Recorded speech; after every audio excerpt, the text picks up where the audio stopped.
Medical mic में बहुत बहुत स्वागत है सर। आप सर, ये गॉल ब्लैडर में स्टोन की जो समस्या होती है वो क्या होती है और इसमें किस प्रकार की परेशानियों का सामना करना पड़ता है?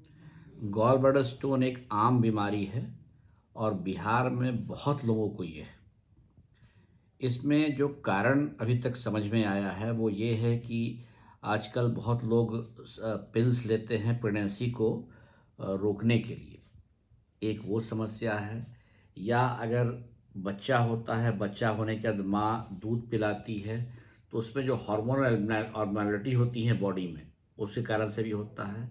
या लोग जो ज़्यादा फास्टिंग करते हैं, फास्टिंग करने के कारण भी पित्त जो है वो जम जाती है, सूख जाती है, उसके कारण भी पत्थर होता है। दूसरा है कि बाहर में आजकल फैटी फूड का प्रचलन है और ऐसे में इन्फेक्शन एच पाइलोरी सुपरवीन करती है, बॉडी के अंदर चली जाती है। हेलिकोबैक्टर पाइलोरी बोलते हैं, एच पाइलोरी। ये जो है वो आंत के थ्रू लिवर में पहुंच जाती है और पित्त की थैली में जाके ये भी स्टोन करती है। तो ये सब जो है वो कारण है स्टोन बनने का। फैटी फूड है, एच पाइलोरी इन्फेक्शन है, ज़्यादा देर तक आप उपवास करते हैं, प्रेगनेंसी को से बचने के लिए ओरल पिल्स लेते हैं, तो ये सब कारण है स्टोन बनने का। अब इसके जो लक्षण हैं वो बहुत आम लक्षण है।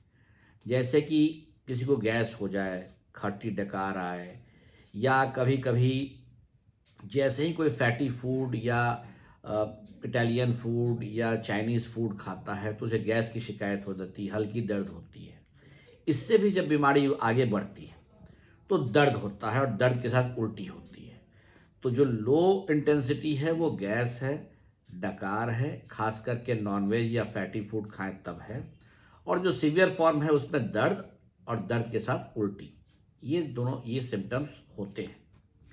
अब है कि जैसे ही ये प्रॉब्लम होता है गैस का, तो लोग गैस की दवा खा लेते हैं, जांच नहीं कराते हैं। जब 2-4 बार ये मसला हो जाता है या अगर दर्द हो जाता है तभी अल्ट्रासाउंड कराने पे जांच में पता चलता है कि स्टोन है। एक बार जांच में स्टोन आ गया तो आजकल के परिवेश में ऑपरेशन ही उपयुक्त है। पहले के ज़माना में चीर फाड़ करके ऑपरेशन किया जाता था, अब ये मशीन से होने लगा है। और इससे भी ऊपर रोबोटिक है, रोबोटिक से भी ऑपरेशंस गॉलब्लैडर स्टोन के होते हैं। तो ये दो पद्धति है जिससे कि लैप्रोस्कोपिकली दूरबीन द्वारा कम चीरफाड़ के साथ स्टोन का ऑपरेशन किया जा सकता है। बहुत लोग को मिसनोमर है कि ये सेकाई से या किरण से तोड़ के निकाला जाता है, ऐसा नहीं है। इस मिथ में, इस भ्रम में नहीं रहें। अगर गॉलब्लैडर स्टोन है तो वो किडनी स्टोन से बिल्कुल अलग है। ये आपके चैनल के माध्यम से लोगों को मैं बताना और समझाना चाहूँगा। इसमें ऑपरेशन प्रॉपर होता है और चीर-फाड़ कम करना पड़ता है, लेकिन ये लेज़र से नहीं होता है जैसा कि भ्रांति है।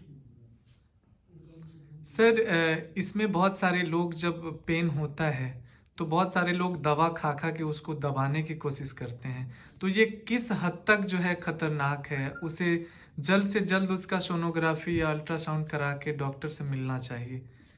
जी, बहुत अच्छा सवाल है आपका। इसमें लोगों को ये ध्यान रखना हो कि अगर ये दिक्कतें गैस की, खट्टे डकार की या दर्द की बार-बार हो रही हो, तो जांच ज़रूर कराएं। और जांच में अगर स्टोन आता है तो ऑपरेशन के लिए ज़रूर सोचें। हाँ, अगर स्टोन गॉलब्लैडर के नेक यानी गर्दन में फंसा हुआ है तो ऑपरेशन जल्दी करनी होती है। अगर वो नेक या गर्दन में नहीं फंसा हुआ हो, अन्य किसी जगह पर गॉलब्लैडर में हो, तो ऑपरेशन की आवश्यकता तुरंत नहीं है। 1 से 1.5 महीने के बाद ऑपरेशन कराना चाहिए ताकि उसके अंदर का जो सूजन है वो कम हो जाए। और अगर कभी कभी दर्द जो है होता है और गॉलब्लैडर स्टोन पित्त की नली में यानी सीवीडी में चला जाता है, तब उसे जल्दी ऑपरेशन करने की ज़रूरत होती है, क्योंकि उसमें जॉन्डिस वगैरह होने की संभावना बढ़ जाती है। सर, ऑपरेशन के कितने दिनों के बाद पेशेंट नॉर्मल हो जाते हैं और वो अपने घर को जाने के लिए तैयार हो जाते हैं? अमूमन ऑपरेशन से दूसरे दिन मरीज घर जा सकता है और 7वें दिन टाँका कटाने के उपरांत अपने काम पे वापस आ सकता है। तो 7 डेज में वो रेडी है इस ऑपरेशन के बाद अपने कार्य करने के लिए। हाँ, वैसे मरीज जिनको पहले से डायबिटीज़ है या हाइपरटेंशन या अन्य कोई बीमारी है, उसमें थोड़ा समय ज़्यादा लग सकता है ठीक होने में। अमूमन 7 दिन में वो अपने काम पे वापस आ सकता है। बहुत बहुत धन्यवाद सर आपका मेडिकल माई के साथ जुड़ने के लिए और इतनी अहम जानकारी से लोगों को रूबरू कराने के धन्यवाद। लिए।